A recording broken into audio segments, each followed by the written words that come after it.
Telltale are known for taking licenses and making them their own, but Minecraft is by far the most unusual franchise they've tackled yet. If I'm being honest, I went into this game with a pessimistic attitude. Minecraft is focused purely on gameplay, so I didn't think that making a Minecraft game in the story-heavy style of a Telltale game was a good idea. Fortunately for Minecraft fans, I was wrong. This is far from Telltale's best work, but it's still a solid episode that sets up a promising new series. Let's start with the many positives of episode 1 of Story Mode. As soon as you boot up Story Mode, you'll be offered the choice of 6 different character skins for the game's protagonist Jessie. 3 male, 3 female. In a game so focused on choice, this is a good option that makes a lot of sense. It also makes your experience feel a little more personal. The attention to detail is crazy in Story Mode. The characters look exactly as you'd hope. They animate just like the characters do in Minecraft, and Telltale have done a great job of capturing the feeling of the world of Minecraft. In terms of gameplay, Story Mode plays mostly how you'd expect. The majority of your time will be spent making dialogue choices, pretty much the same as every Telltale game, but this is a fun way of interacting with the story, so there's no need to fix what isn't broken.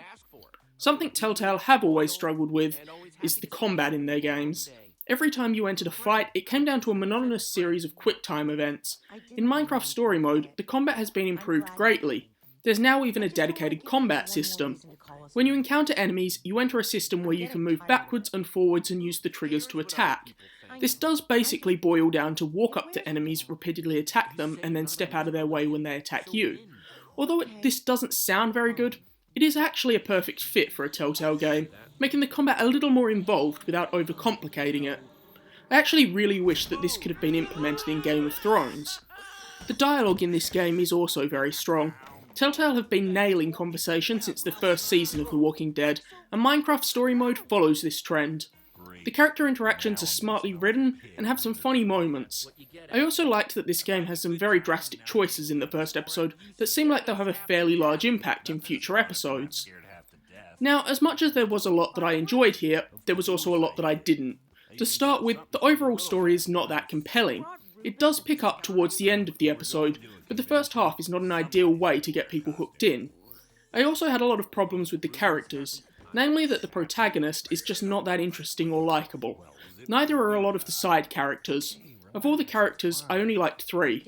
This should have been a huge problem, but the thing is, I really did like these 3 characters.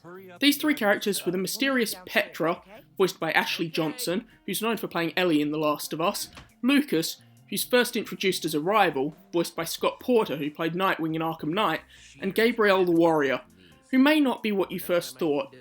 Gabrielle is voiced by Dave Fennoy, who all Telltale fans will remember as Lee in The Walking Dead. The other major problem with this episode of Minecraft Story Mode is the inclusion of some boring puzzles that slowed the game up.